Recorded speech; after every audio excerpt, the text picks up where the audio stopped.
Hey class, I just wanted to go over some of these more complicated terms, that are involved with your first essay and analyzing these poems. The first eight here, as you can see, I know I gave this to you in print, but also I know some students, do better if they hear things explained. So, you've got it in either format. Either one you prefer. If you read it and you're fine with it, that's fine. If you want to hear me discuss it, that's fine. Okay, so these first eight here are, I know they're called criticisms, but it's basically ways to analyze something, basically ways to understand literature a little bit more cleanly and better. Because a criticism refers to basically its analysis that's been turned into kind of a tactic for critiquing literature, and criticism is meant to be shared with the writer or published publicly, that type of stuff, which is why it's called criticism instead of analysis. But they're basically ways for you to analyze your poem. And the first one is what you're going to be seeing with my lectures of the poems that I have on video for you here as links. This is mainly what you're going to use.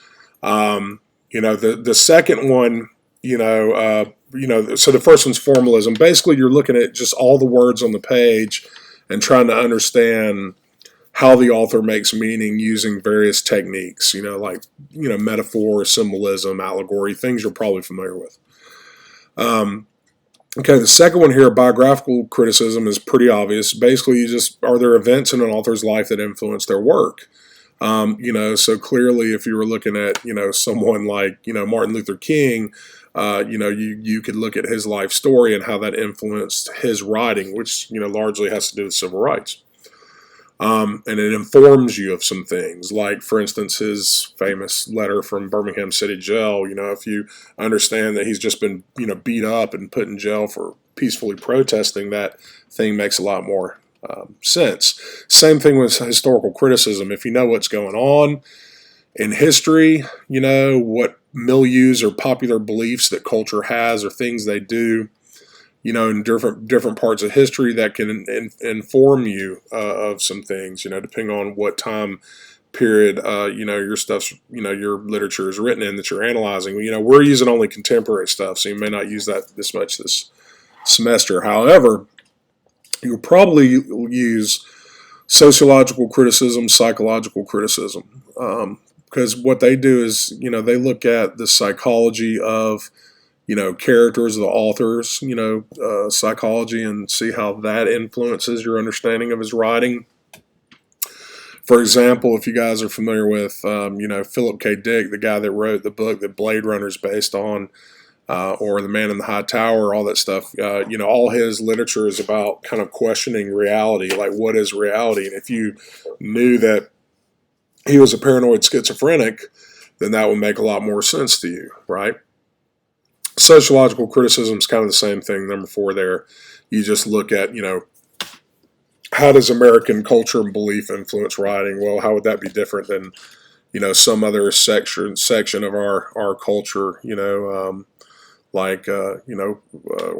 for some another country, pretty straightforward. Gender or feminist criticism, kind of is the idea that a lot of literature traditionally has been written for men by men. So, we kind of analyze literature from that point of view, that there's now women who are writing from a woman's point of view, and also for other audiences besides men. And so, you kind of explore that idea and the dynamics of power between characters, in a story.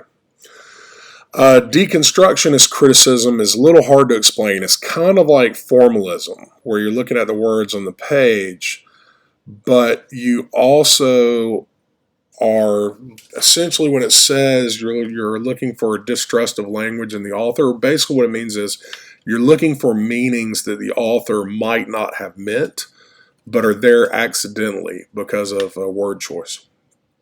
And cultural studies criticism is basically the idea where you kind of think about the idea that there are people in our society who have been marginalized and undervalued, and we got to look at, sometimes you have to look at a piece of writing from that point of view, especially if the author is one of these individuals. Okay, so those are a little bit more complex. Now, I'm not going to go into all these guys here. I mean, line is one line in a poem. It could be one word. It could be 10 words. It's just one line. Okay, stanza is a group of lines. And when a stanza ends because you have a blank space before the next group of lines, which is the stanza break. Now, I know those seem simple, but students get them confused sometimes. Now, a line break is where a line ends. Like a line of poetry doesn't follow rules like an essay. Like you can end a line of poetry at 1 word, at 2 words, at 20 words. As long as it's one line on a page. But authors choose to end that line or create a line break where the line ends because it can do things to rhythm. It can create double meanings. It can tell the reader where to pause. Essentially, when you come to the end of a line in poetry, you pause the same way you pause at a period when you're reading like an essay.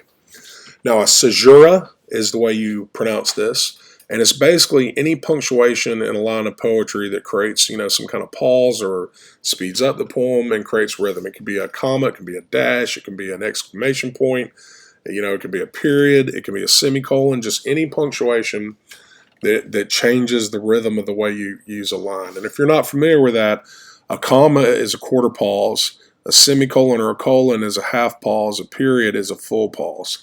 And line breaks are half pauses as well. Okay. You guys know narrator. Hyperbole is when you exaggerate something to really make a point stand out. You guys know what an image is, an imagery. Onomatopoeia, you guys probably know what that is. It's pretty straightforward. Like splash, kind of sounds like a splash. So it's an onomatopoeia. Now, structure is the way a poem looks on the page. That's like how many lines does it have, how many syllables in each line, how many stanzas. Sometimes poems will even make a shape like butterfly wings. It can be a bunch of different things. Okay.